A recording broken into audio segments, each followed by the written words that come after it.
Good evening, everyone. My name is Jacob Rankin, and I'm a student in Com 101 here at Ivy Tech Community College. Today, I will be introducing you into the basics of hitting a tennis ball correctly. There are many ways to hit a tennis ball, and most are correct, but I'm going to give you the most globally accepted way to do so. I really enjoy teaching this process because when I was younger, I started playing tennis when I was 4, and my uncle, who is a tennis instructor himself, taught me these basics, and it carried with me all the way through my tennis playing career. The process can be very complex and confusing, but I will make it as simplistic as I possibly can. Materials. You're going to need many materials to play and learn the basics of tennis. To start off, you'll need a racket, a tennis court, which I do not have, a feeder, and a basket of balls. It doesn't matter how expensive or advanced the racket is. Any will do. As far as the court goes, as long as you have a regulation net, regulation lines, you should be alright. The feeder can be anyone with some kind of tennis experience or someone who knows the basics on how to hit a tennis ball. They are just there to help and to give suggestions. Any kind of tennis balls will do, even if they do not have much pressure on them. This is only okay because you are just practicing. Once you have practiced enough and you are well prepared, it may be time to take your game to the next level. At this point, you will need a new can of balls. But until then, used tennis balls will do. Now that you have the materials you need, you are ready to use them. The forehand. I will be teaching the forehand first. The best way to explain how to hit a forehand, which is the stroke with only your dominant arm, is to first set the racket on the ground. Next, pick up the racket with your dominant hand. This is also known as the Eastern grip or the forehand grip.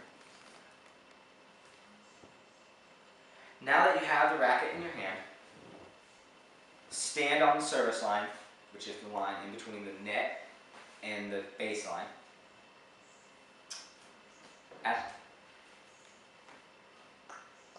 The feeder can now feed the ball at you towards your forehand side. I am left-handed, so it will be towards my forehand.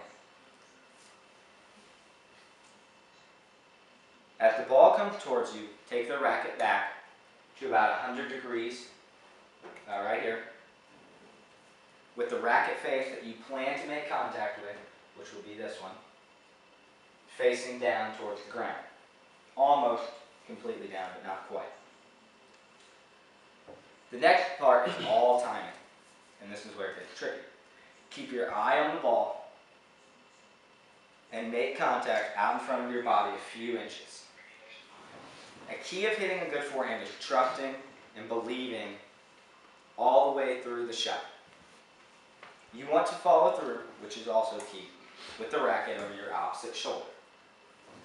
The forehand is a very useful shot and tends to be the favorite of most experienced tennis players.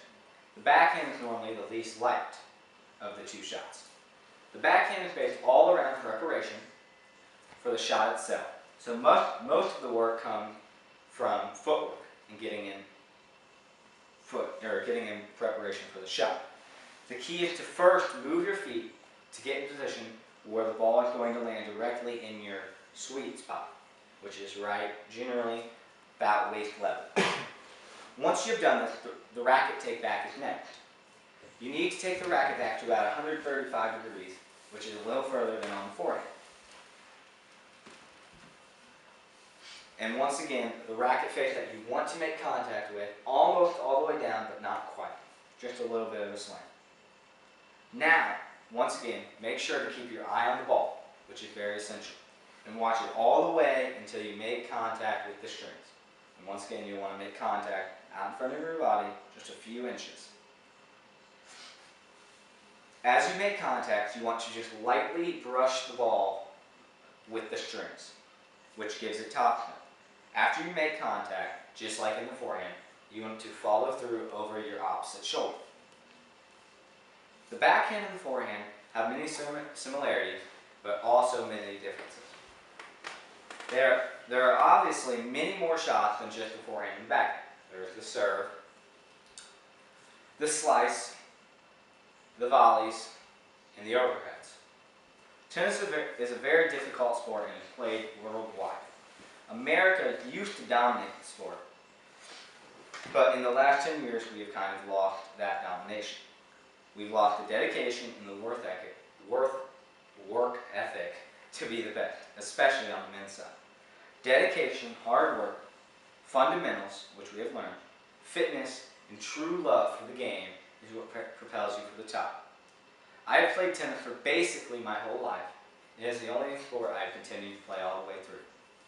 I will love the sport until I just can't play it any longer, which then I will still love to play and watch. My name is Jacob Rankin, and thank you for watching.